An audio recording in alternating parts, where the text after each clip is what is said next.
বাংলাদেশের বিপদ এখনও কাটেনি। বাংলাদেশের সামনে ভয়াবহ বিপদ। বাংলাদেশে কি আওয়ামী লীগ ফেরার মতো কোনো সম্ভাবনা আছে? হ্যাঁ, বাংলাদেশে আওয়ামী লীগ ফিরবে। বাংলাদেশে আওয়ামী লীগ ওলামা লীগ হয়ে ফিরবে। বাংলাদেশ থেকে শেখ হাসিনা সরকারকে পালিয়ে যেতে বাধ্য করা মানেই আমরা একদম গণতন্ত্র ফিরে পেয়েছি, আমরা যে একদম ঝুঁকি মুক্ত হয়ে গেছি, ব্যাপারটা এরকম না।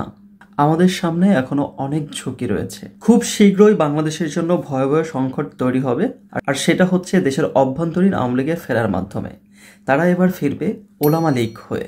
বাংলাদেশের এই সংকটময় পরিস্থিতি নিয়ে ব্লুমবার্গ পত্রিকা একটা রিপোর্ট করেছে। সেই পত্রিকাতে কি লিখেছে চলুন পড়ি।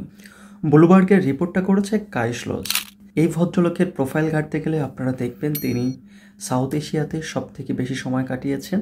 তার লেখায় এশিয়ার সবথেকে বড় বড় পত্রিকাগুলোতে ছাপা হয়। তিনি খুবই গ্রহণযোগ্য এবং জনপ্রিয় রিপোর্টার। তবে তার রিপোর্ট আপনারা পড়তে গেলে ইন্ডিয়ার পত্রিকার ভাইব আপনারা পাবেন।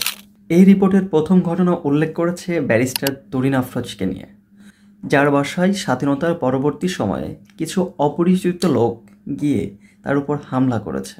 এই রিপোর্টে তরিন আফরোজ বলেছে তাকে পেন্সিল দিয়ে খোঁচা দেওয়া হয়েছে, তার পায়ে সিগারেটের আগুন দিয়ে পুড়িয়ে দেওয়া হয়েছে, এমনকি তার মাথার চুল পর্যন্ত কেটে দেওয়া হয়েছে, এবং তাকে বলা হয়েছে তিনি কেন হিজাব পরেন না।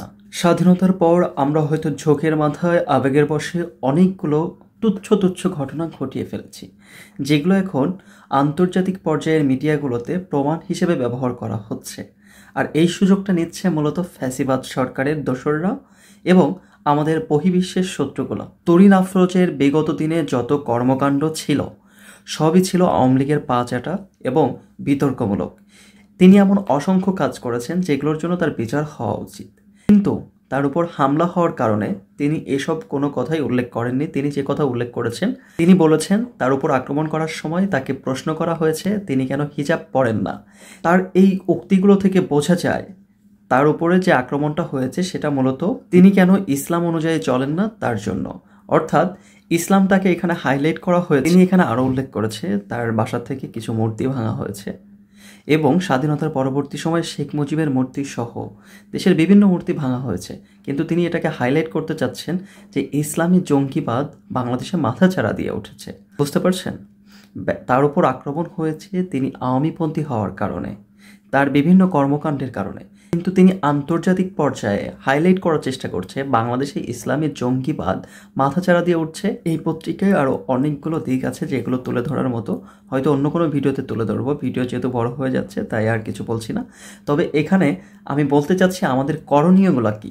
আমরা এই মুহূর্তে এমন এমন কিছু কাজ করছি যে কাজগুলোর কারণে তার এই বক্তব্য থেকে বোঝা যায় তিনি বিশ্বের কাছে এটাই হাইলাইট করতে চেয়েছে বাংলাদেশে ইসলামী জঙ্গি প্রতিষ্ঠিত হচ্ছে। তো এই ব্যাপারটা বহির্বিশ্বের কাছে হাইলাইট করলে লাভটা আসলে কাদের হবে?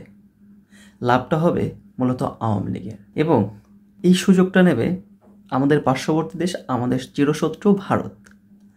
এই বিষয়ে আলোচনা করব, অনেক ডিপলি আলোচনা করব পরের ভিডিওতে। তবে আওয়ামী লীগ যে ফিরবে ওলামা লীগ হয়ে সেটা কিভাবে? আপনারা জানেন সামনে দুর্গাপূজা খুব সন্নিকটে, আর 2-4 দিন পরেই দুর্গাপূজা শুরু হবে। দুর্গাপূজাতে বিভিন্ন জায়গায় দেখবেন মন্দির ভাঙা হয়েছে, বিভিন্ন হিন্দুর উপর আক্রমণ করা হয়েছে, উগ্রবাদী হিন্দু যারা আছে তাদেরকে উস্কে দেওয়া হচ্ছে এই বিষয়ে কথা বলার জন্য। 2 দিন আগে শাহবাগীতে আপনারা দেখতে পেয়েছেন। তো এই আক্রমণগুলো কারা করবে?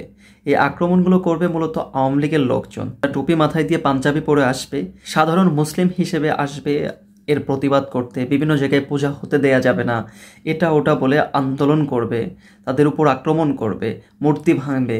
এই কাজগুলো সাধারণ কোনো নাগরিক করবে না, সাধারণ কোনো মুসলমান করবে না।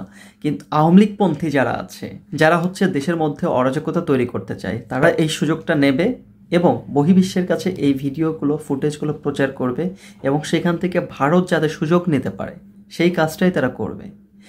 এবং এখানে খুবই গুরুত্বপূর্ণ যে কথাটা সেটা হচ্ছে বহির্বিশ্বের কাছে আমাদেরকে যদি একবার জঙ্গিবাদী রাষ্ট্র হিসেবে প্রচার করা যায় তাহলে এখানে ভারত অনেক কিছু করতে পারবে।